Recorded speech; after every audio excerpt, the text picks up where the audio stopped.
Everything I owned would have been sold off. It was horrific.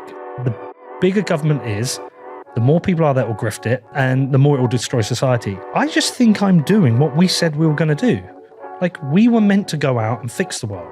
We've got a communist government at a time when there's no money, where they're increasing regulations, increasing taxes, joblessness is going up, the inflation is up, growth is stagnant. The only sensible path is peaceful revolution, parallel institutions, privately funded, doing the job of the state within the law and proving we don't need you. I want somebody who's going to dismantle the state, the apparatus of the state, the power of the state, and put it into the hands of the people. He says, I've had enough. I'm fixing this. I'm not taking this shit anymore. What if you could lower your tax bill and stack Bitcoin at the same time? Well, by mining Bitcoin with Blockware, you can. New tax guidelines from the Big Beautiful Bill allow American miners to write off 100% of the cost of their mining hardware in a single tax year. That's right, 100% write-off. If you have 100k in capital gains or income, you can purchase 100k of miners and offset it entirely. Blockware's mining as a service enables you to start mining Bitcoin right now without lifting a finger. Blockware handles everything from securing the miners to sourcing low-cost power to configuring the mining pool. They do it all. You get to stack Bitcoin at a discount every single day while also saving big come tax season. Get started today by going to mining.blockwaresolutions.com/WBD, and for every hosted miner purchased, you get 1 week of free hosting and electricity. Of course, none of this is tax advice. Speak with Blockware to learn more at mining.blockwaresolutions.com/WBD. This episode is brought to you by the massive legends Iron, the largest Nasdaq-listed Bitcoin miner using 100% renewable energy. Iron are not just powering the Bitcoin network, they're also providing cutting-edge computing resources for AI, all backed by renewable energy. We've been working with their founders, Dan and Will, for quite some time now and have been really impressed with their values, especially their commitment to local communities and sustainable computing power. So whether you're interested in mining Bitcoin or harnessing AI compute power, Iron is setting the standard. Visit iron.com to learn more, which is IREN.com. If you already self-custody your Bitcoin, you know the deal with hardware wallets. Complex setups, clumsy interfaces, and a seed phrase that can be lost, stolen, or forgotten. Well, Bitkey fixes that. Bitkey is a multi-sig hardware wallet built by the team behind Square and Cash App. It packs a cryptographic recovery system and built-in inheritance feature into an intuitive, easy-to-use wallet with no seed phrase to sweat over. It's simple, secure self-custody without the stress, and Time named Bitkey one of the best inventions of 2024. Get 20% off at bitkey.world when you use code WBD. That's bitkey.world and use code WBD. Is the audio recording? I hope so. Is the audio recording? Did Danny do it? So it's not muted. Are we going to tell the story? Because together we did, 700 podcasts, 800 podcasts? I mean, I hosted I didn't produce 700 podcasts. I wasn't the sound engineer for 700 Correct. podcasts. And I don't... Actually, I was. You were at first. Yeah, and I don't remember ever recording a show and muting... That is absolute bullshit. Muting the whole conversation. I never lost a whole conversation. I think that's bullshit. No, I once lost my audio. And you had to re-record the whole thing. I had to sit there and literally... That was before the video days, though. Before the video days. But yeah, I've never lost a whole audio of a podcast. Well, I've done it twice already. All right, Jeremy. I never did it once. Go on, Jeremy. I never did it once on What Bitcoin Did, old version, but I've done it twice already here. So tell the story. We took a photo in Manchester in a studio saying, we've just recorded Dropping next week. Dropping next week. What happened? I did press record. I technically did press record, but I had the channels muted and we got no audio. But I just wanted to spend more time with you, Pete. Retard. We're back. We're back. We're so back. What are we talking about today? You being the Bedford Batman. You being the host of What Bitcoin Did. Yeah. Is it weird? Is it weird? How much do you miss this? I've just been in Riga for 3 days. I had a ball. I saw all our friends. God, there's a lot to answer with that one question alone. I miss the ritual. I've swapped out meeting you every 6 weeks, picking a city, picking Austin, Vegas, wherever, meeting you. And we'd always go straight down the pub. We'd get some, dirty fries, drink beer all night. And we'd spend 2 weeks. Good times, man. We'd spend 2 weeks with our friends. I miss Matt, Odell. I miss Harry. I miss the fact that I would see each of these people 3 to 4 times a year. Genuine friends. Hoddle. I miss the fuck out of Hoddle. Harry, I've messaged. And then you drift. It's a bit like when you drift from school friends, like life moves on. People live in other countries. So I miss that. I mainly miss you. I miss hanging out with you. You're like one of my best friends in the world. I love you dearly. And I miss that. We just got to do really interesting things, like that time we went to Vegas and we got to bowl it in that ridiculous pad. That was one of the coolest things I've ever done. Coolest things. And we went to an amazing restaurant. Darren Feinstein looked after us. And I don't get to do that stuff anymore. And you're in the slums of Bedford instead. Yeah, it was a good life. It was a really, really good life. I don't miss doing the show. I was cooked on the show, as you know. I think the original plan was to stop it in January. And then I think when did we stop? I think it was the very end of August was the last trip. It's whenever was it around the Nashville conference? Maybe, but and then I said to you, I can't do January. I think I said there was like a trip in November, and then that last trip, I got on the plane, and I think as soon as I landed, I said, I'm done. Yeah. Last trip. It was the first thing you said to me when I walked through the door. I still remember it. Yeah, look, no, so many reasons, man. Craig Wright lawsuit took a lot out of me. That was brutal. That was 5 years of fucking hell, and you went through all that with me. You know the depths, and we can get into the depths of that crap. But mainly, I mean, when after my divorce, I went on holiday to see my mate Justin in LA, and I was feeling low, and I was great there, and I really enjoyed going out there. And when I was flying back, I felt like crap. And so I booked another trip, and I started to realize, like, actually, if I had a trip booked, it would be great. And I just think life led me to needing to do a podcast, to travel. And the whole thing flipped. By the end of it, I started to like not look forward to the trips. It's like, got to get on the plane. Like, by the way, this is everyone you talk to about who travels for work. External people think it's brilliant. They don't think, oh my God, this is amazing. Because it is at first. You sound so spoiled saying it's tough. Yeah, and it is at first because you go down to the airport and you sit there and you do a bit of work, you get on the plane, watch a film, and then you land in a city and it's amazing. But then it just becomes the job, and you'll get this at some point, and it becomes a drag. You're away from your family, away from your kids, you're tired. And I also I'd done enough on Bitcoin. I'd made 860, I mean, I was cooked on Bitcoin, I was cooked on the show. So I don't miss making that show. I still get to make a podcast, which I'm happy with. I miss our friends. I miss you. I miss that ritual.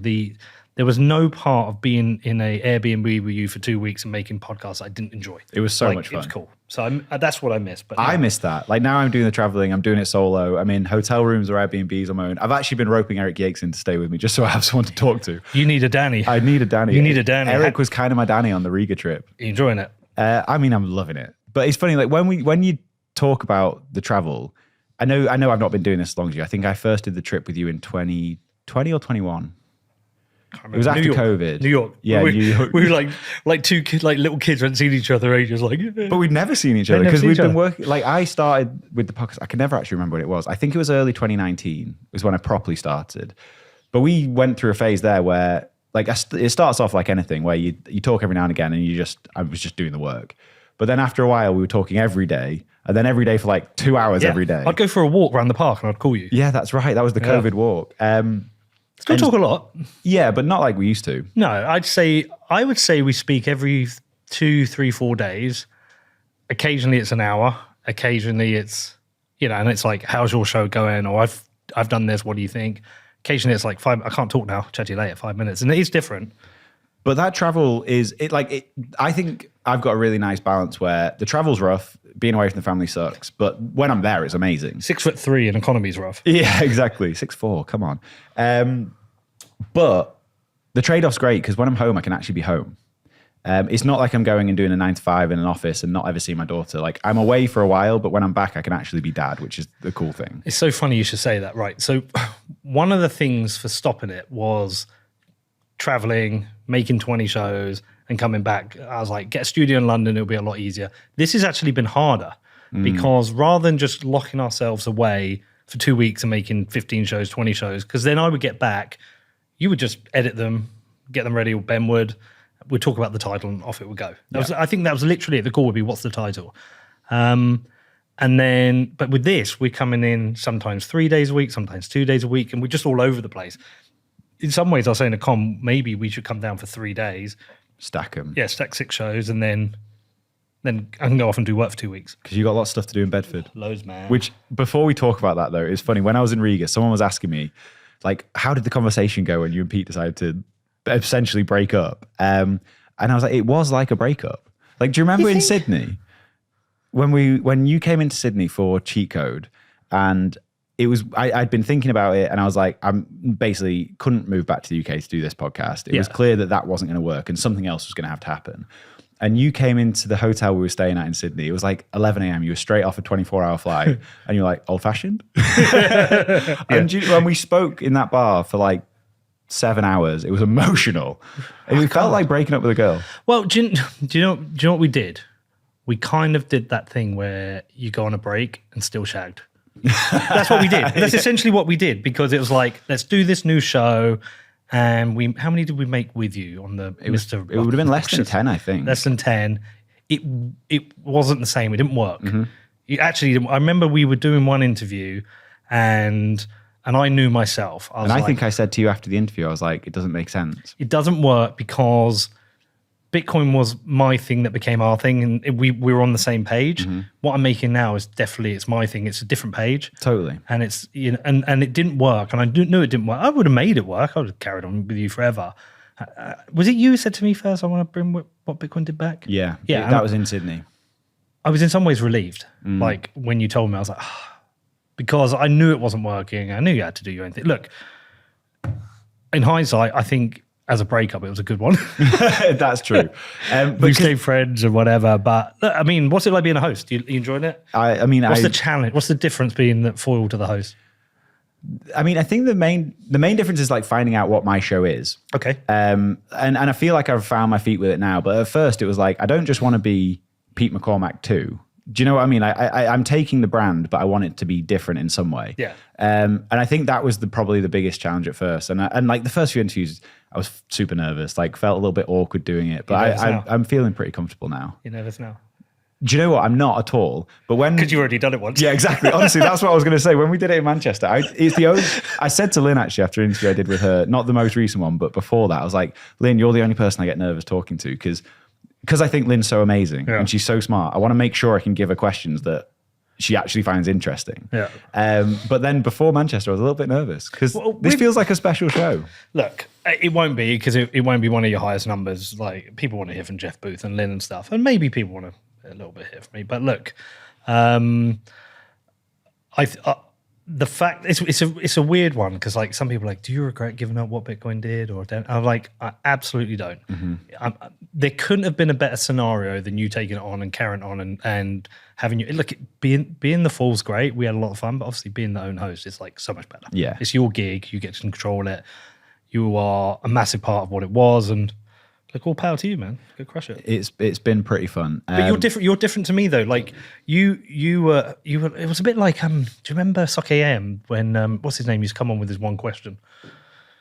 What's his name? Tim Lovejoy. No, it was the side gig person. Like the guy who was an alcoholic. Yeah. He would come and do what like you would always do like the best question of the episode, like the intelligent one. And now you've just made that a show. Mm-hmm. Like yours is more to the point, more accurate, more intelligent. I have to now occasionally read people say this is a much better show without Pete. Well, I see the other ones too, don't worry. And I mean, I don't talk about Bedford as much. No, you don't. But I do talk about it a little bit. It has come up. But before we do the Bedford thing, do you want to talk about Craig Wright? Because like I think the story, everyone knows the story now. Well, they don't know everything. But that's the point. I think the more interesting stuff is basically that month we spent in Austin. Well, that was horrific. I mean, look, we all know who Craig Wright is. We all know who he said he was. None of us believed him. Strategically, him and Calvin made the decision to start suing people. Somehow they concocted an idea in their head. If they could win legitimacy through the courts that you can't call him Craig Wright, you could then sue the developers to get them to fork the code to give him the Satoshi coins. Yeah. Like, it was so far-fetched.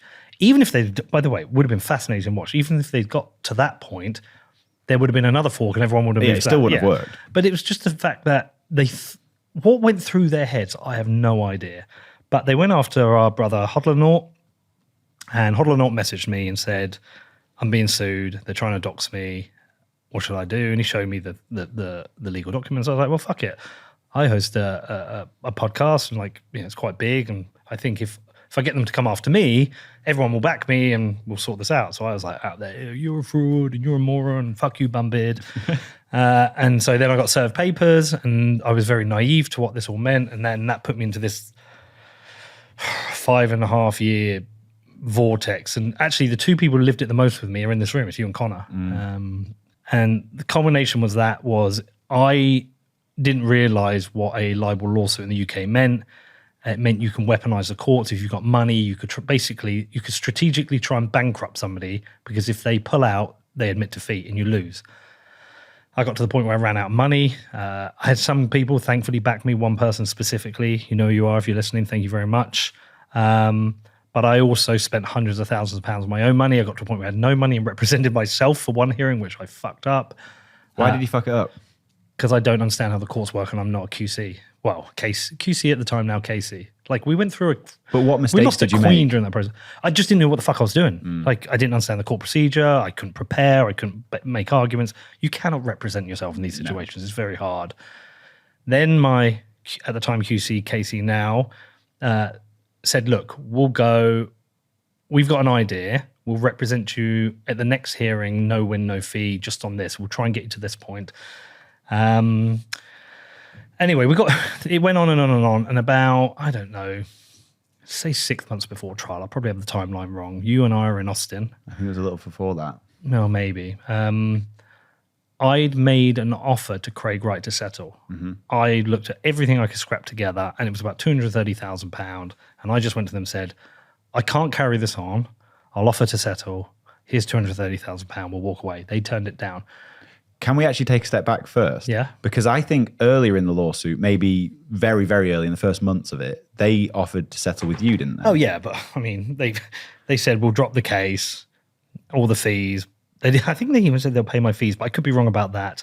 All we need you to do is sign a statement of truth saying that you believe Craig Wright is a totion. And I was obviously like, you can fucking suck my dick. I'm not fucking doing that. Probably should have in the end, because it was very painful, that whole process. But yeah, no, fuck off. It's not happening. But so then you went back to them and said, we'll settle for this. Yeah, they said no. And that's not long after that, I took that phone call in Austin with my lawyers preparing me for bankruptcy, which I, again, naive, I wasn't prepared for.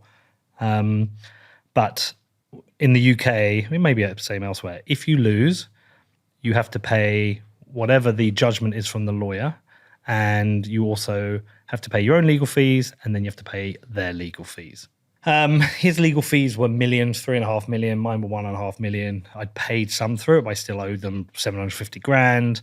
I didn't have a net wealth of £6 million to cover all that. So they walked me through the process, and the process was this: immediate sale of all your assets, cars, house. Well, not house. Businesses. Podcasts would have been sold to the highest bidder, which I guess would have been them. My shares in the football club, everything I owned would have been sold off. You keep your house for a year because you've got kids.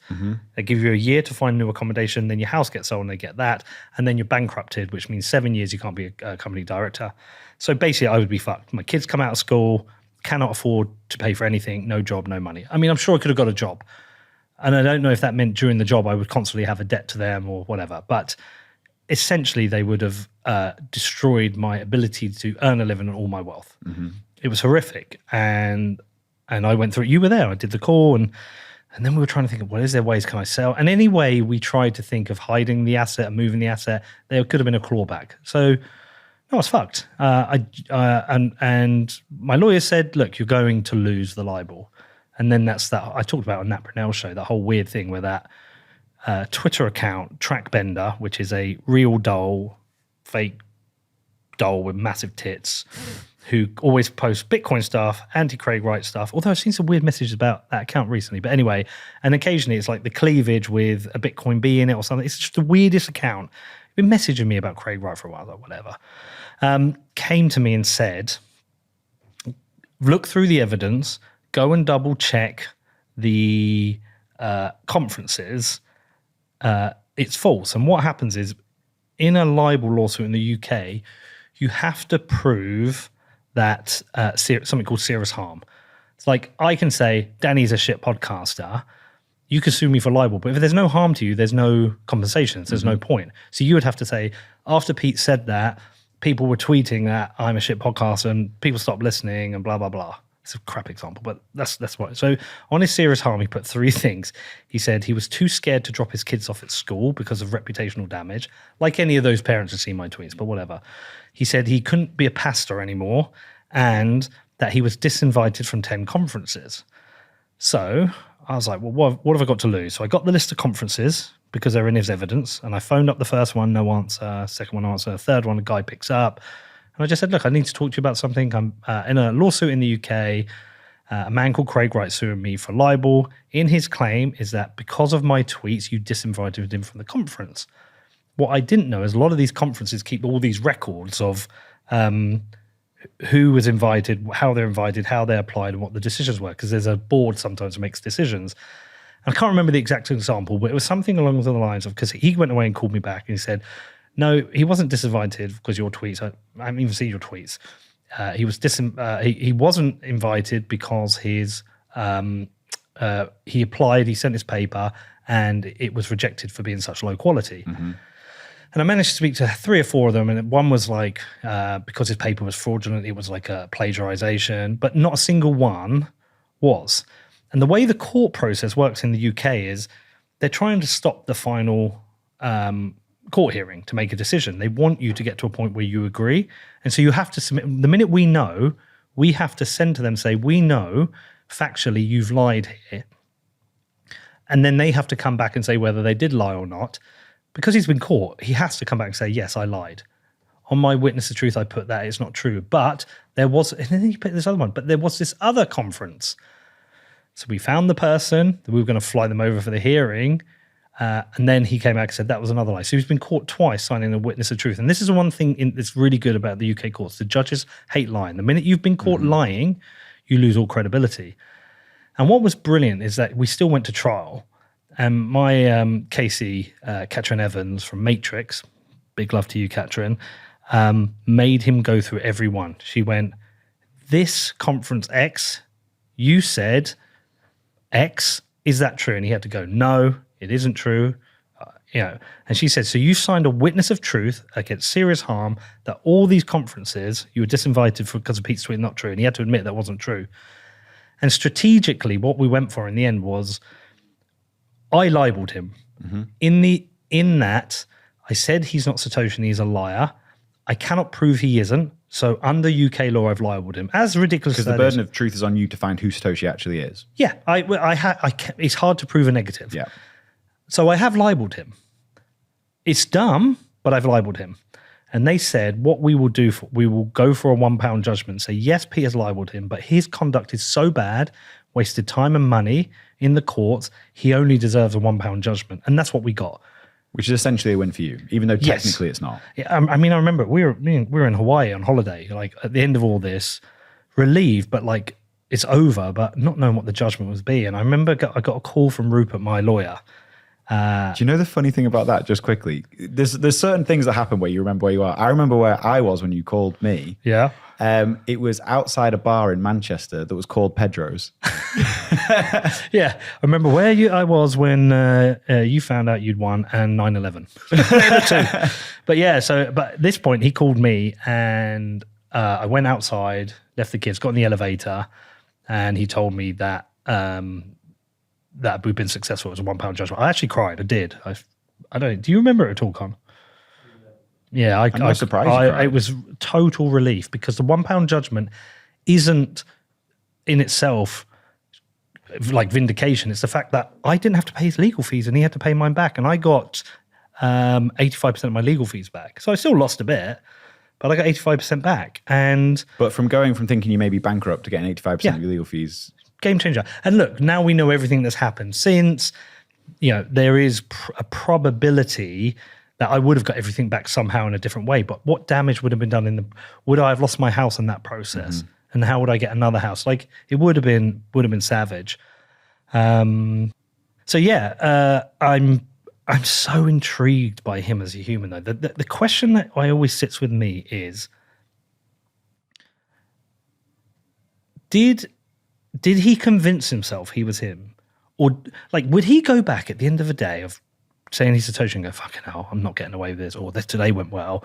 Or did he just assume the character and become that person? That I don't know. I'd love to ask him about. I would happily do this. Sit down with him, say, bygones be bygones, we've been through it.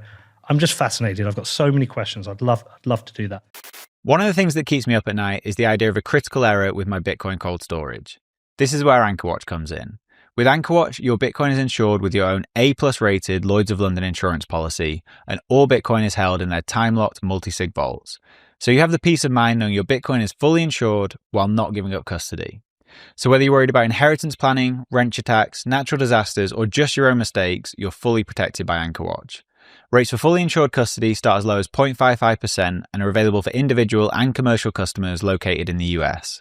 Speak to AnchorWatch today for a quote and for more details about your security options and coverage. Visit anchorwatch.com today. That is anchorwatch.com. Do you wish you could access cash without selling your Bitcoin? Well, Ledden makes that possible. Ledden are the global leader in Bitcoin-backed lending, and since 2018, they've issued over $9 billion in loans with a perfect record of protecting client assets. With Ledden, you get full custody loans with no credit checks, no monthly repayments, just easy access to dollars without selling a single sat.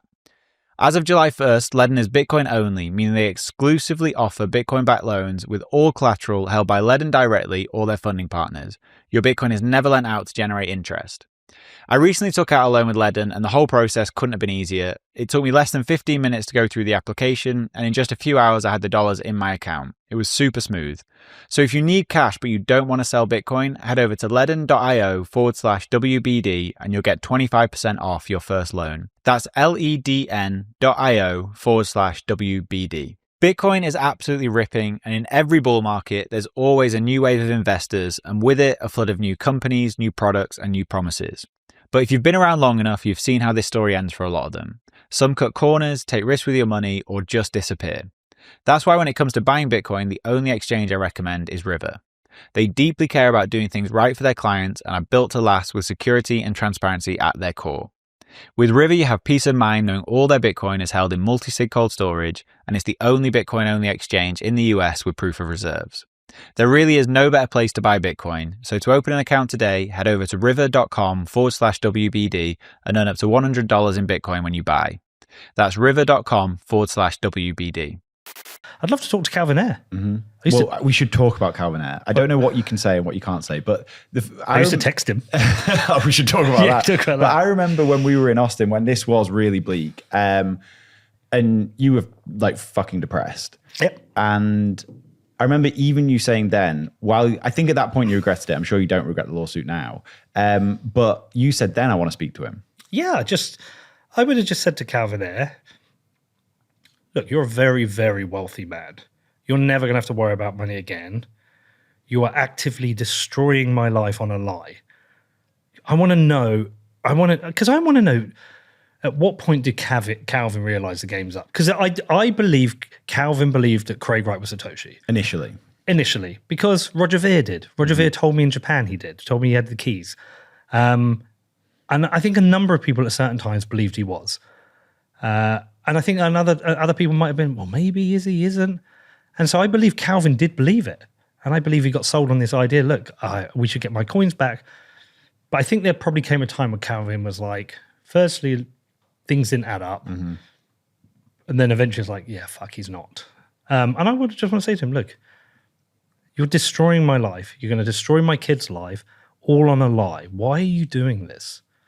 I tried to. Somebody gave me his phone number. I used to text. What did you? Well, I tried to call him first. So weirdly, I got given the. I used to text him and go, "I forgive you," like every single day. No, every few days. I don't know. I'll see if I've got it here. Because what happened? I was with a guy. Coincidentally, he came to Bedford. He was making one of those endless Satoshi films that we see. So yeah, still got it here. Fuck, there's loads. And somebody gave me his number, and so we've called him, and we got it on film, but he didn't pick up. And so then I texted him. I said, "Hi, Calvin, it's Peter. So listen, I don't hold any grudges. It is what it is. I also believe that you may have been wronged. Either way, I think it's time for you and I to talk. I'd like to explain to you how tough the last 5 years have been for me, the impact on my health and my family. I believe all of this can be put behind us, and we can make it good. So shall we speak?" No reply. "Hi, Calvin. Disappointed that you didn't reply to me. Either way, it's pretty clear how the next few months are going to play out. I remain open and willing to discuss this all with you. Just let me know." So go on. And then it would be like, "Hi, Calvin. Just so you know, I forgive you and Craig. Life happens, but I don't hold grudges. I'm not a religious person, but I thought I'd share this with you." And then I sent him John 8:32. "Then you will know the truth, and the truth shall set you free." And then it was like, "Your boy is getting a kick in the court this week. I hope it isn't costing you too much money and you're coping okay with it all. Should all be over soon. Ready to have a chat when you want, Calvin. Just read the settlement offer." Oh yeah, here we go. "Just read the settlement offer. Understand the strategy, but obviously won't work. Hard pass. Hi, it's over, Calvin. You can save your soul. You can go public. Say sorry to everyone you attack. Compensate them and promise to be better. You can afford this and it will make the world a better place. Remember, I forgive you." Like I meant it all. Because it's like, look, if Calvin had come out and said, "Oh, I got this totally fucking wrong. I believed him. I fucked up. I'm part of the problem. Pete, here's the money you lost. I'll make you whole. Hold or not, here's the money you lost. I'll make you whole." I mean, I would just go fair play. Like, why not go and be the good person and make whole for the problems you've caused? And eventually, what happened was the messages stopped going blue and they went to green. And that means, you know, he's an Android guy now. He changed phone and disappeared. And it is what it is. I'm intrigued by it all. I'm intrigued by them as people. And yeah, I wonder what will be now for them. But it was a brutal, savage process. I felt at times a little bit left hung out to dry. There were a couple of times people offered to help when I couldn't afford it. Do you know one of the things that's cool about that? And I know you don't want to say, and you can't say who helped you with the lawsuit. There are a couple of people that did. Some of them were not people you would expect. No. And the people that did reach out, it's a bit hard because I can't say who, but the people that did reach out and help you are people that maybe I wouldn't have had a huge amount of respect for before. Roger Ver did. I'll put that out there. I don't know, because I think I've mentioned that publicly. And there's no, look, the US government are trying to fuck him at the moment. And we all have an opinion on Roger for certain things. But I spoke to Roger Ver. I called him and said, "Look, I am fucked here." And he said, "I'll give you the money." He offered to write me a 6-figure check straight away. And then I didn't need it. And that was fine. And I didn't want to crowdfund because I wasn't broke. I had money coming in. Like I wasn't going to crowdfund people because I was trying to push you to do that. Not because like you were nervous about doing that because you didn't want people who maybe had less Bitcoin than you giving you money that you didn't necessarily want to take from them. But like my perspective on it was like people wanted to contribute. Sure. But look, I had a house and I had money and I had an income coming in. And what I didn't want to do is crowdfund the money, pay for the lawsuit, and then, and then be okay. And those people were down. They might have less Bitcoin, less money than me. What would happen is I had this debt with the lawyers and they would come to me and say, "Look, you got to pay something soon." And we'd have a good month on the podcast. So I'd write them a check for 50 grand and that would buy me another month or so. And as it looked like we might get the money back, they got a bit of patience from them. And I didn't pay my tax bill, for example. That was like I don't know, 150 grand tax bill. I didn't pay that. And I delayed the tax man so I could pay them. So I just moved money from Peter to Paul to get through it and made it work. It just worked. Somehow we got there in the end. My lawyers didn't raise their fees, which was good. But I couldn't justify taking money off it. But there were people who could have literally just written a check and covered the lawsuit and who didn't, who made shitty offers. But like, what was his name? Was it CZ? No, CZ. Was it CZ who did it? Somebody, I think it was CZ, said, "I will do it for." I think you're right. Yeah, and then he disappeared. And it's like, okay, well, fine, whatever. Look, it is what it. I got so much support. A couple of people wrote me big checks, and they got their money back. Another person wrote me a check at a really, really tough time, and was really good about it and patient and blah blah blah. And I've helped other people as well at times. What really annoyed me were the lawyers for the COPA. They phoned me up and they said, can we do a podcast about the COPA trial? We want to raise awareness. And I was like, that's where you're funding the developers' legal fees. They said, yeah. I was like, well, you're not funding mine. And I know the developers are important, the most important people in Bitcoin. But I think I've done a lot to bring people into Bitcoin. And whether you agree with me or disagree, whether you think I fucking hate all Pete's opinions, and what Bitcoin did brought a shit ton of people into Bitcoin and educated them, put them on a journey. I think I did an important job. And I would like to think if someone got in a similar situation, I'll help. But look, it is what it is. Everyone has to make decisions at the right time. The truth is we got through it. We got our money back and everyone's okay. And it's funny how in the past it is now. Like, we're talking about it, but really, do we really talk about Craig Wright anymore? No. It's gone. But I mean, that's thanks to these lawsuits. Yeah. And if there's eventually a anthology of covering the history of Bitcoin, hopefully there's a little bit where Pete helped with lawsuits, and I'll be proud of that. I think there will be. We should talk about Bedford, but just quickly on this, last thing on the lawsuit. Yeah. When this all wrapped up, you potentially could have gone after Calvin Ayre. Yes. I know you said you forgive him, but maybe you should explain how you could have gone after him and why you didn't. Well, I don't know so there would have been certain, I don't know, malicious prosecution. I could have probably done him for libel at some point, but malicious prosecution, there's a few different things. Torts. Is it torts we could have used? And I wanted to. I said to my lawyers, I think we should, because I think he should make us whole. And I think damages should be paid. And the reason I think damages should be paid is I don't know the compounded effect that's had on my health, but it was bad. Stress is bad for the body. And I went through a bad time. Connor went through a bad time. My dad also. My dad didn't take this well. My dad was probably the person who worried the most. It was a rough time. Like, when you are facing bankruptcy and being kicked out of your house and losing all your businesses and you don't know what you do, it's rough. I don't know what loss of earnings I had, but I think there's a counter argument maybe because of the exposure. I got more earnings. So that one's a bit weak. But I just think if you are actively destroying someone's life through the courts using your money based on a lie, you should face a penalty. I think it should be criminal, and I think you should go to jail. And if not, you should pay a large compensation to the person that you've ruined. You've fucked 5 years of their life, and you've made them like, it made me physically unwell. I mean, Connor's here; he'll know.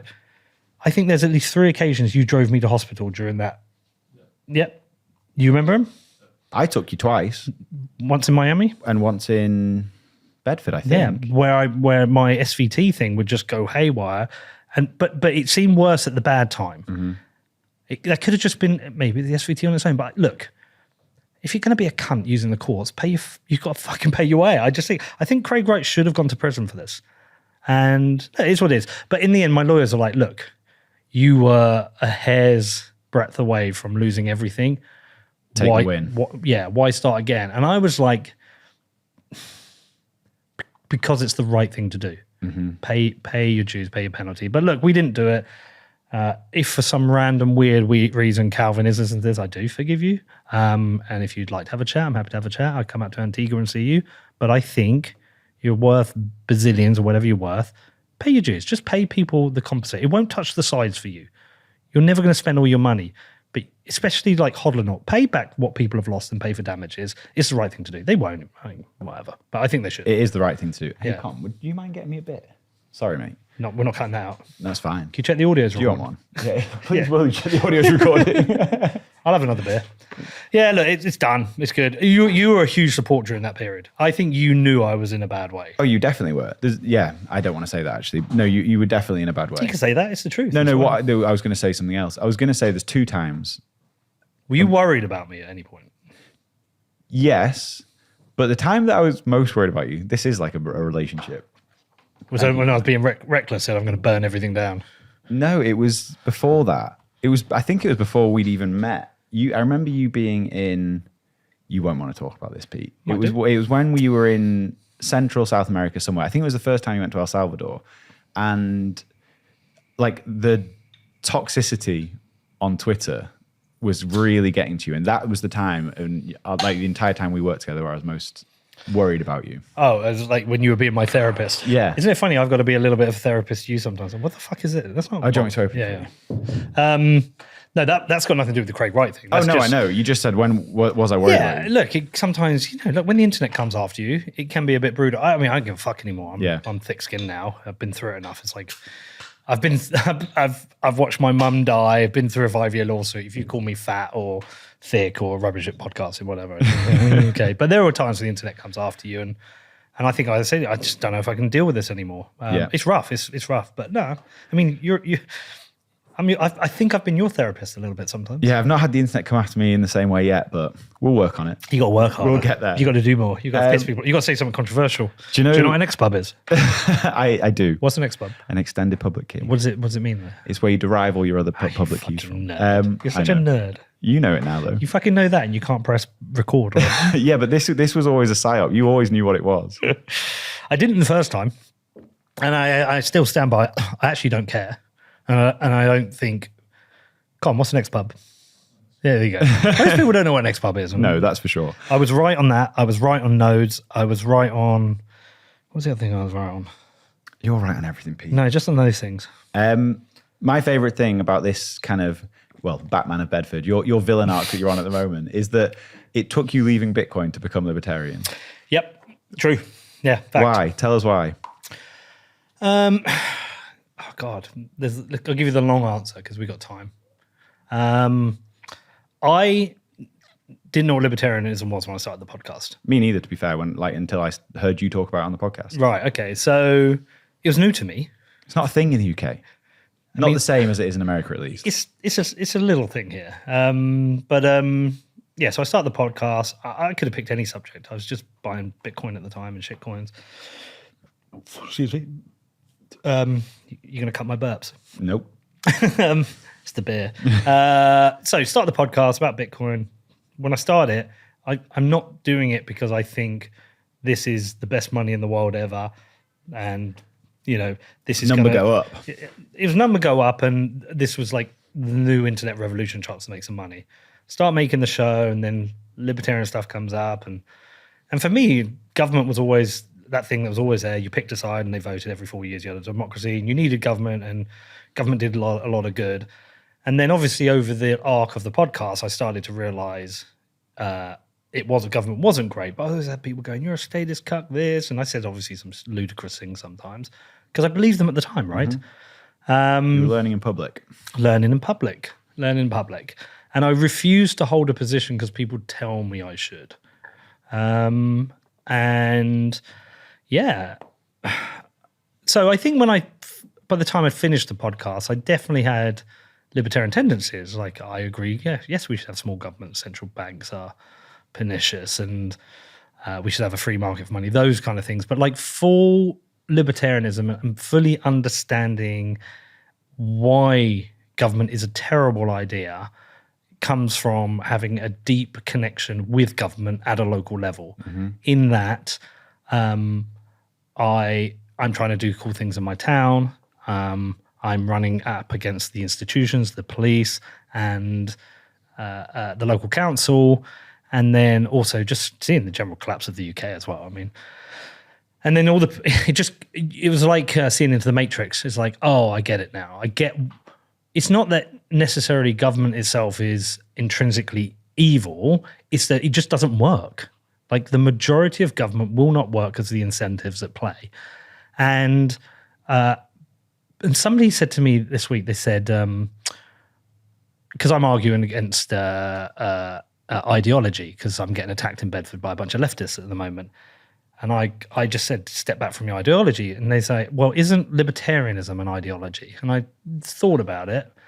And I was like, no, because libertarianism is essentially the natural state of man, right? Mm-hmm. It is life, liberty, the pursuit of happiness. It's those natural rights we're born with.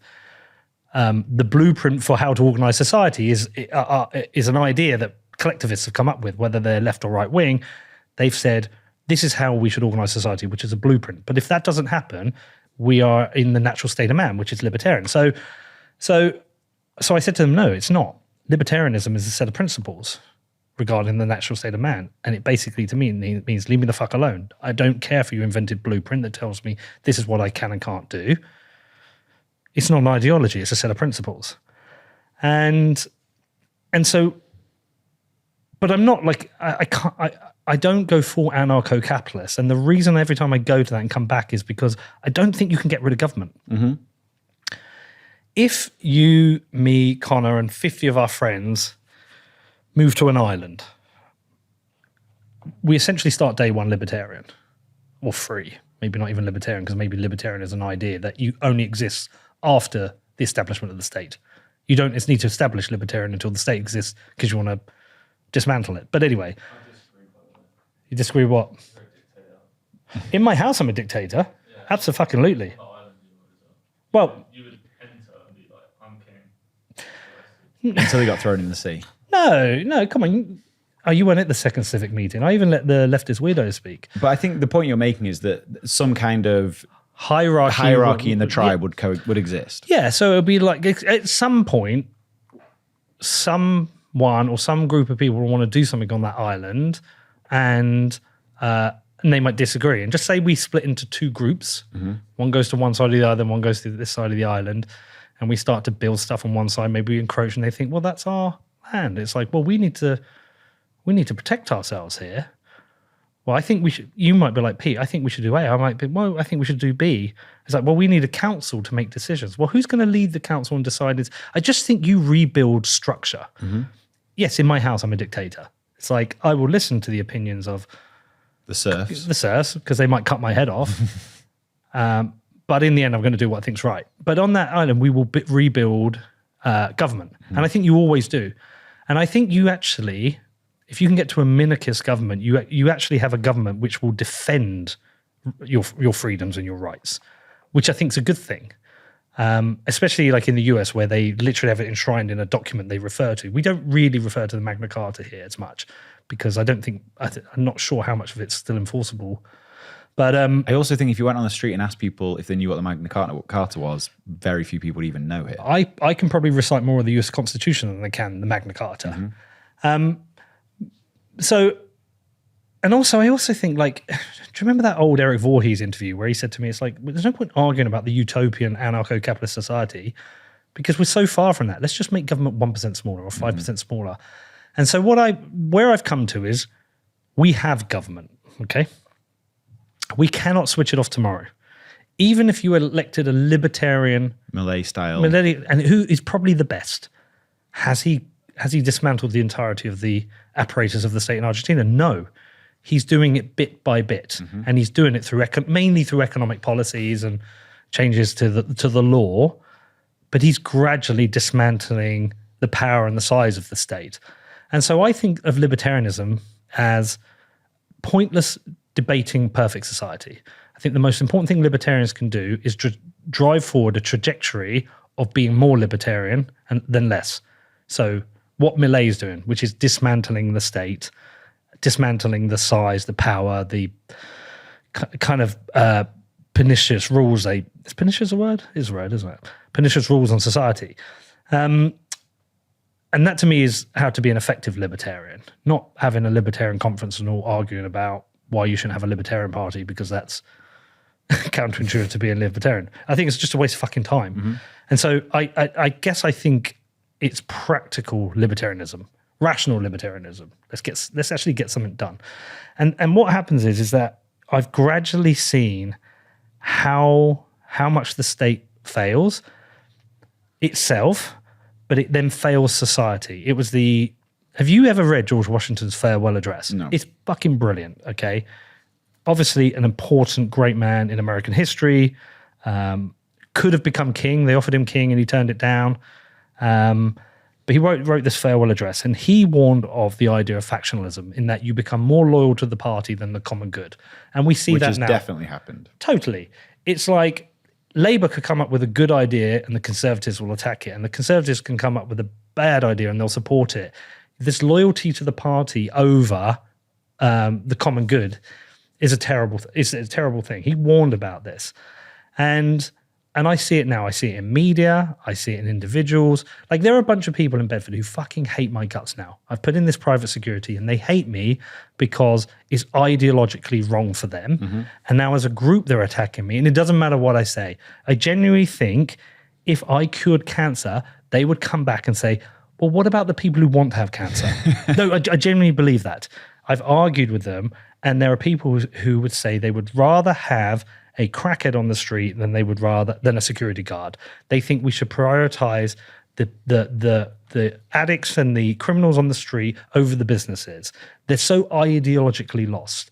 And so therefore the factionalism thing isn't just a problem within the party, it's a problem within the voters.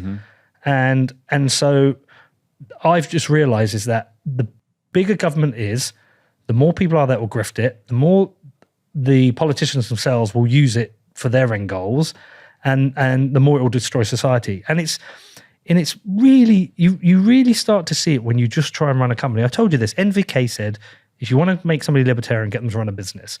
Because all we do is we get up every day and we try and make money. Whether it's, well, football club, you never make money, but whether it's the coffee shop, the bar, whatever. And all we're fighting is everything the government puts in front of us in our way, whether it's employment laws, minimum wage requirements, licenses we need, tax we have to pay. It's so hard to make money. Right now, this might be the first month our coffee shop makes a profit. Might make a profit. It still hasn't paid the 120 grand we spent to open it and the 20 grand of losses in the first 6 months. But it might turn a monthly profit for the first time, right? And it's been so hard. But if you strip back, I mean, let's talk about VAT. If I sell you a coffee at £4, I pay 80p VAT to the VAT man, but I can't reclaim the VAT on the coffee I've bought because as a raw food ingredient, they don't charge me VAT. This is a real problem for the hospitality sector. Every time you make something, the food doesn't have VAT on it, but once you assemble it into a product, it is. So with a phone, all the ingredient products of a phone, you can reclaim the VAT. And so your VAT burden's lower. Which is just sales tax for any Americans. Yeah. And so that's a problem.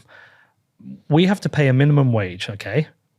Now, the minimum wage is costing jobs because I have to pay, I don't know, say it's £11.23, whatever it is, minimum wage now. That alone is stupid because there are people who are willing to take that job at £9. I mean, this is something that Ben Prentice, who's been working on the show forever, has been trying. He goes on about this all the time. The fact that the minimum wage is actually a massive net negative. Well, it costs jobs, and every time you raise it, you just raise the prices of the product. Yeah. So you don't have you've got a price distortion in the market there. Fucking hell, listen to me.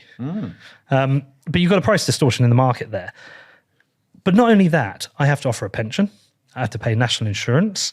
I have to pay holiday. So even if it's a 18-year-old and it's their weekend job, I have to pay holiday. And what we do, because I think it's something like 12.09% of your working time is holiday, we just up their wages by 12.09%. And so so much of my cost is in wages or wage legislation or wage taxation. We would have made a profit every month without government. So what I'm doing is I'm working my balls off, taking all this fucking risk to try and turn a profit. But while I'm doing that, I'm financing government who's making this harder. This is why I fundamentally hate these people in government. I fundamentally hate them all because either they know how difficult they're making it, which means they're evil, or they don't know, which means they're too stupid to be in the role. Now, I'm not asking for us to eradicate everything immediately. What I'm trying to say is let's be sensible about this. Business rates in a town centre make no sense because town centres are dying. Let's give an opportunity for business to open. VAT in hospitality makes no sense because the input products don't have it. Having to pay holiday to an 18-year-old already on a high minimum wage does not make sense. I mean, I'd go further. I don't think we should pay maternity pay. I think that should be optional. I should want to provide. But why should Connor be paying tax for other people who choose to have children? That's their lifestyle choice. You work hard and you pay for it yourself. So I hate all this collectivist bollocks because it just makes it so hard. And it gets worse than that, Danny. I've got money on the side now. Thanks, Craig Wright, get my money back. Ready to open more businesses in the town.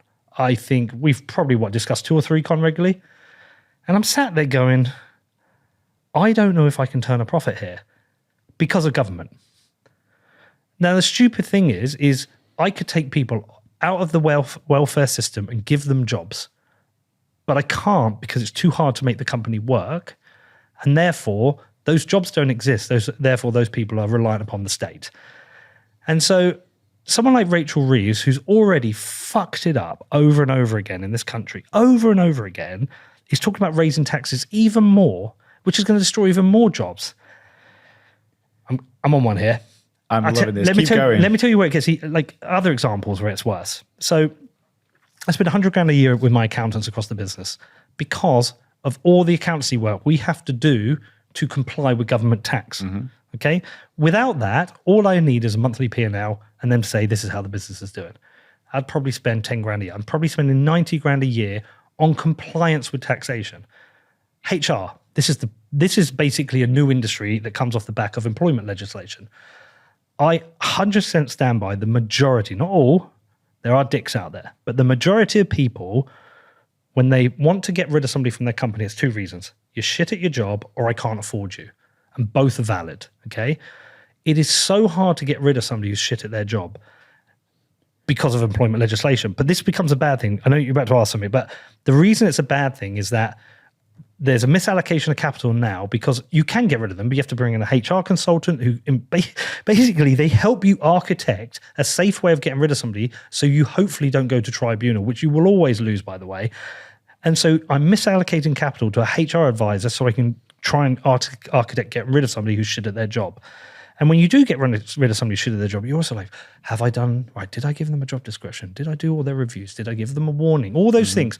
You know when someone's shit. Of course. You just know and you want to get rid of them. But you're also conning the person. I've had to there's two people I've had to get rid of in the last 2 years who have both been terrible at the jobs. The best thing for them would be to sit down and go, sorry, I'm getting rid of you. You're fucking shit at your job. You're whatever. I'll make up some reasons. You don't turn up on time. When you're here, you're disorganized. You're a bit rude. And it's a customer-facing job. You're no good. I'm getting rid of you. Sort that shit out with your next job. That person has the opportunity then to go, oh, fuck, maybe I should get my shit together. But when they think, I think this is unfair dismissal because they didn't give me a review and they didn't give me, and I like give all these kind of like soppy reasons. All the good staff do not need reviews.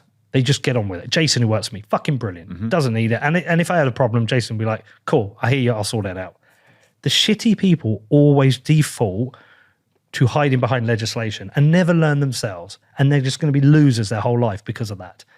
And so, again, this is a whole other misallocation of capital within a company. That was a sailor-style rant where I asked you a question. You talked for about 30 minutes there. Okay, when we make a podcast, we're in a bubble, right? Yeah. We get in the plane, we meet each other, we make a podcast, some Bitcoin company sponsors us, and we go for a steak. And life's easy because the business model worked. So you can get annoyed because you get a tax bill. It's like, fucking hell, that tax bill's annoying, but you get on with it. When you're trying to build a proper tough business, you know, a hospitality business where the margins are fine, you've got lots of, there's hard businesses, you just realize how much government gets in the way for what? What? Because they think they can steal your money and give to other people. And I'm going to go on another rant now, sorry. So this is another point, right? What I really hate is like recently, some of the leftist weirdos in my town have gone, oh, it's just a rich guy coming in doing this, think he can throw his money around. When they say it like that, they're using the word rich as a pejorative. Well, rich is becoming a pejorative. Oh, yeah. But like, you know, but they equally think, oh, but yeah, he should pay a wealth tax and he should pay higher income tax because that person over there needs it. I've fucking worked my balls off. I've gone from broke, like about to lose my house, poor, and I've worked 60 to 80 hours a week. I've gotten planes, I've missed my kids, stayed in shitty hotels. Yeah. And I've worked my absolute arse off. If I've made good money, it's because I've worked hard.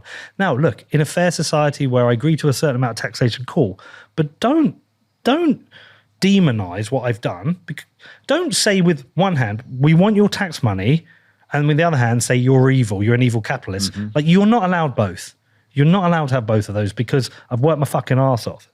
And I think the point is, like, where is that tax money going? Because, I mean, I've been to Bedford. The town centre is not thriving. Nope, not at all. And so this is why you've now brought in this private security force. Well, look, firstly, which has made national news. Like, it's been a really big deal here in the UK. Like, why do you think there's been such a backlash to this? Well, so let's not, there has been a backlash, but let's not give it the credence. Too much. Because I don't think there's been a bigger champion of Bedford than me in recent years. Totally. And if there has, great. I don't have to be first, second, third, whatever. I'm up there. Mm-hmm. I've built businesses. I've brought people to the town. I've put it on the map with certain people. I clearly care about Bedford, right? But I host a right-wing podcast, which is a problem. The Reform podcast. Well, I think it's more of a libertarian podcast. But anyway, I host a podcast and people think of certain political views. When we set up the coffee shop in the town, the first few weeks I based myself in the shop window, keep an eye on the place but doing my work. And I knew Bedford had problems. I just didn't realize the scale of them. When you sit there all day and you just see people streaming out in the early morning, tweaking, shouting, and generally also, just by the way, looking in a terrible state. And some of these terrible states are really bad. There's one guy, I mean, I feel for him. His legs he doesn't wear any shoes anymore. His legs, top to bottom, are full of sores. They're all bloated. He probably has gangrene. He will probably get sepsis and die. Fair con? He knows what I'm talking about, right? We saw him the other day, bowling down the high street with a woman who had a bottle of alcohol in her hand and a massive black eye. Give them all the empathy in the world you want. I'm cool with that. But don't tell me that is something that is good for somebody bringing their kids into town with. Mm-hmm. If you are a family, you come to town, that's a problem for you with your kids, especially maybe kids are about 7, 8 years old. It's like, what's going on there? Add to that, there's an area where all the alcoholics are fighting, puking. He saw a couple with their baby in a buggy, pissed out of their face. You can have all the empathy in the world. That is not a good sight, and you might not want to bring your kids into the town because of that. So there is the social burden, because it's not nice to see. Then there's the economic burden, because less people are coming in the town centre. And so just the backstory is we went to see the PCC, John Tizard, piss weak bloke, absolutely should resign. Told him about the problems. He had no decent answers. Crime is going up now. Perception of crime and data of crime are two different things. All can be massaged. And even if you can statistically prove to me crime isn't going up, I'm going to tell you the perception is. And even if you say, well, I don't think everyone's perception is, I'm going to say, well, it's still too much. Mm-hmm. So I was like, fuck this. I've had enough of this. I'm going to do a pilot. All of August, every Saturday, I'm going to put 10 private security guards in the town from 8 a.m. till 6 p.m. There has been a backlash from the left. Mm-hmm. Progressives, Labour voters. People call you vigilante. Yeah. Yeah. And to me, it is part ideological. Mm-hmm. And when I say ideological, it is a group who've now demonized me. They think I want to be mayor, and they think this is a ploy to be mayor. I've been very clear I don't want to be mayor. The job's too hard. They probably think I will support reform. They basically see me as a different person from them. There's a group that see me as a different person from them. So it doesn't matter what I do, they're gonna attack me. There's also a group who just have suicidal empathy. They and they're backlash. There's others who just don't like Worsby. They don't want crackhead use. It's I don't know, drug afflicted person or something. And so there is a backlash, but the backlash is a small group of loud people, mm-hmm. and I'll just have it with them. I'll just tell them. So when they like, oh, you're vigilantes, I say they're not vigilantes. They're private security guards. They're licensed. They're trained, and they're the same people who provided private security to the town as part of the bid. I didn't hear you complain about that. So I answer quite factual on some of them when they get it wrong. And then I'll just go toe-to-toe if they're an idiot. See, what I can't understand about the people that are giving you shit about this is how they see you as the problem in this situation. Like, the problem is the underlying fact that Bedford High Street is dying and it's full of drug-afflicted people. And you're the person who's offering a solution. And they can not like the solution, but they can't ignore the fact that the problem is not you. The problem is before you. Yeah, but they don't... It's how they see the problem. I will see the problem as... There's a drug addict there who's shoplifting. They will say society has failed them. Mm. Okay? And society, you've got to remember that the left lives on ideas of collectivism. Like, we are a collective unit. We think and operate the same. If you don't think and operate the same, you're the outsider, you're the enemy, and everyone's a victim. So, and look, don't get me wrong, there are victims out there. There are young women who were abused probably by their dad, sexually abused, ran away from home, ended up homeless, met the wrong people, and fell into drugs, and are now in prostitution, maybe being raped. Like, terrible, terrible stories. I totally get it. But not everybody was that. Some people just made shitty, bad decisions. Some people were like, I don't want to work, I'm going to live on the street, or whatever. And they one day decided to put a needle in their arm and take heroin. We all know heroin's bad, but they made a decision. There are bad decisions in there as well. Their view is society must fix that, and government must fix that. And there is a lack of tolerance for people who come at this differently. And I see how difficult the left are to deal with. And this is, again, my point where I go back to becoming more libertarian, because if we're libertarian and we operate on just founding principles, life, liberty, property rights, and voluntarism, if we think like that, then we can coexist happily. I can identify a problem of security in the town, and I can put in a private security team, okay? They are protecting the lives of people there, they are protecting the freedoms of people there, and they're protecting property rights. And it's voluntary because I've paid for it with my own money, and they're operating within a public space as a voluntary service. They are not infringing on anybody's rights.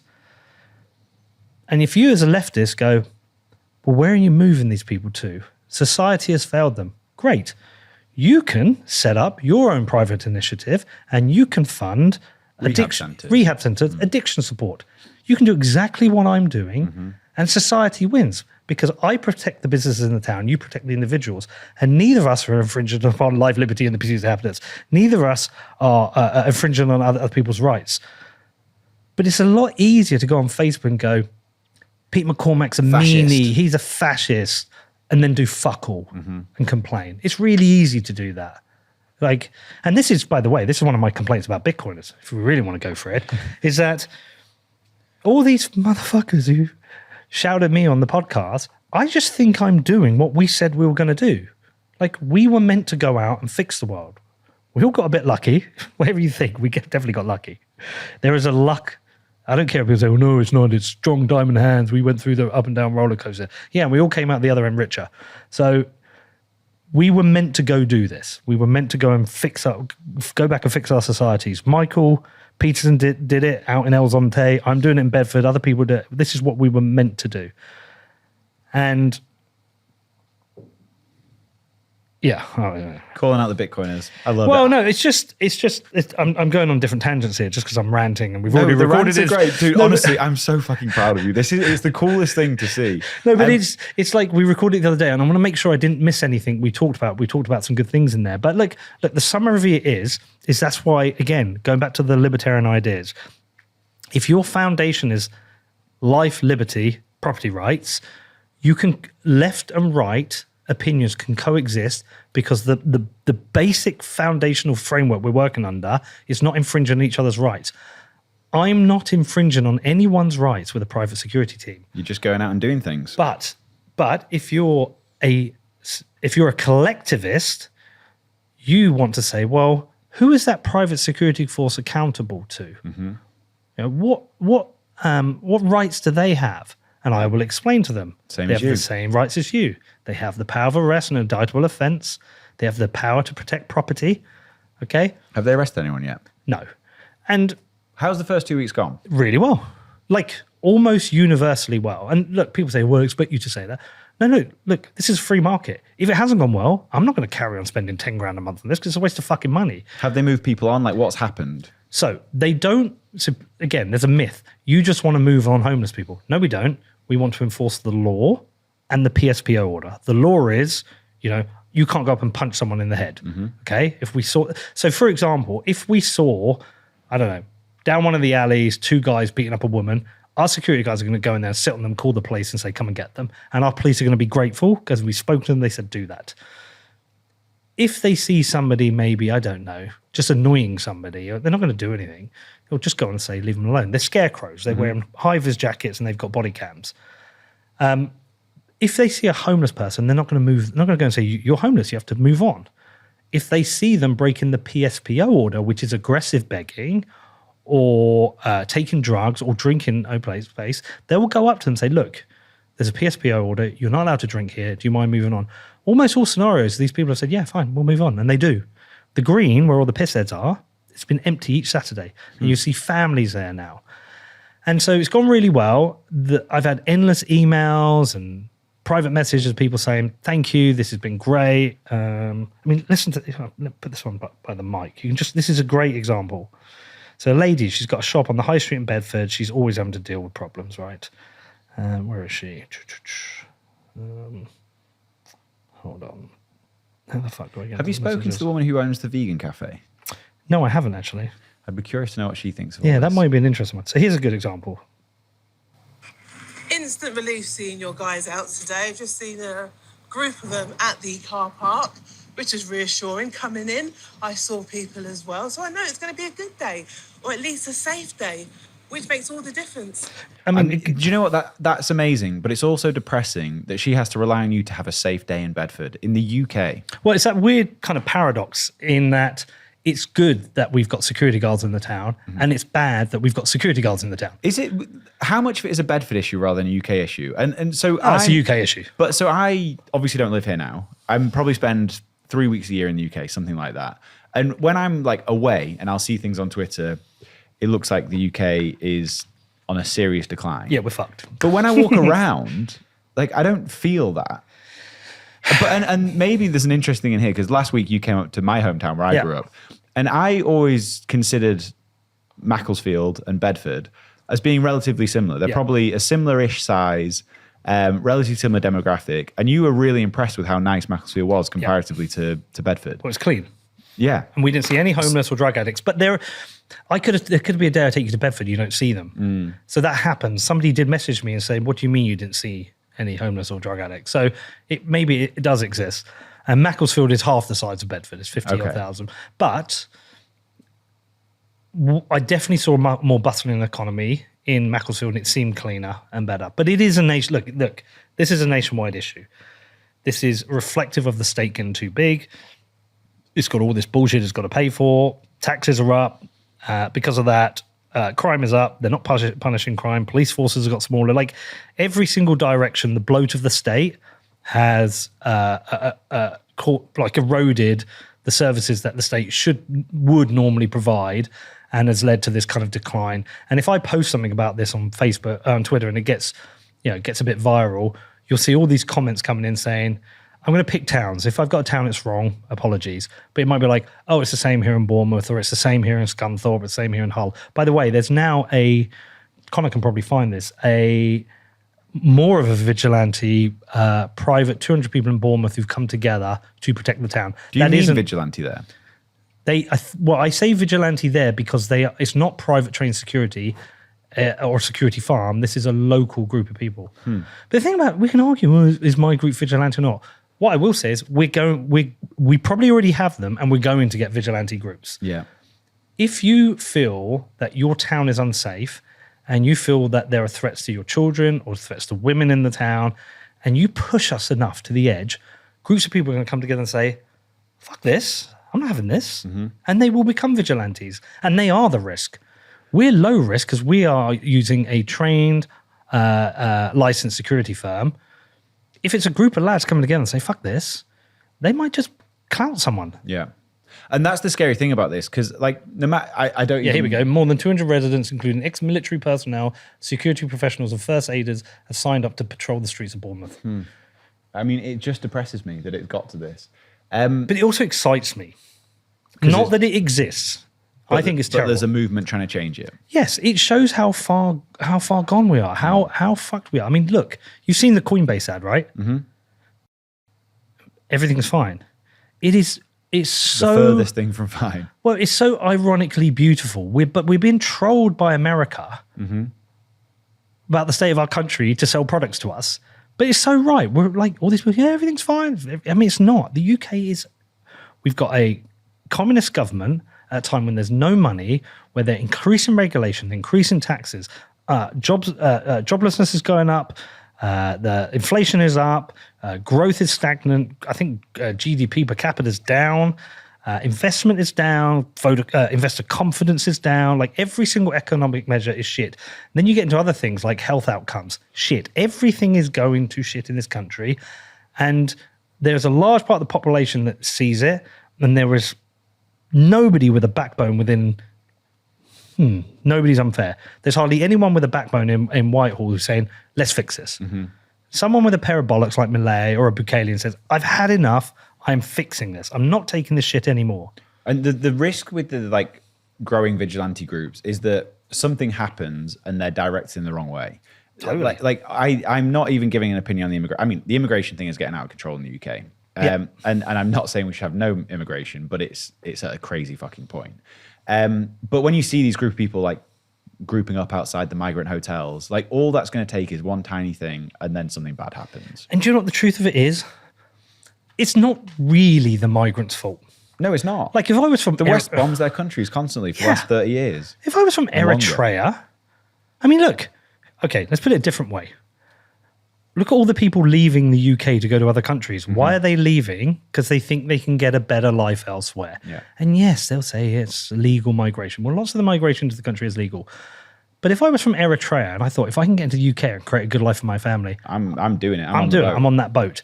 Our problem is we are a welfare state who offers so much. You know, if you look across Europe where to go, well, the UK, I get a hotel room for the night, I get 3 meals, I get private healthcare, I get massages, I get mobile phone.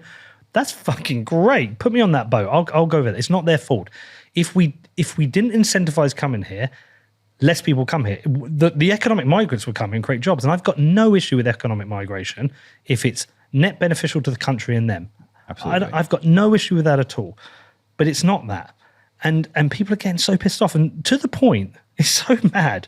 People are talking about civil war. Well, that's what I was going to say, because you were telling me this last week, and I'd never heard anyone talk about this in the UK. Yeah. And you were saying that you think it's closer than we may like to admit. Yes. Or we might have be on the tipping point and be there. But that's the things that are a little, like, I'm not saying these vigilante groups or these group of people collecting to try and make their town better are a bad thing. But the risk there is that something happens. It's kind of like an innocuous small thing. And then it escalates and escalates and escalates. And what happens next? Well, it becomes counterproductive and allows the state to grow. Like you have to be smart. The pen is mightier than the sword is so true in the situation.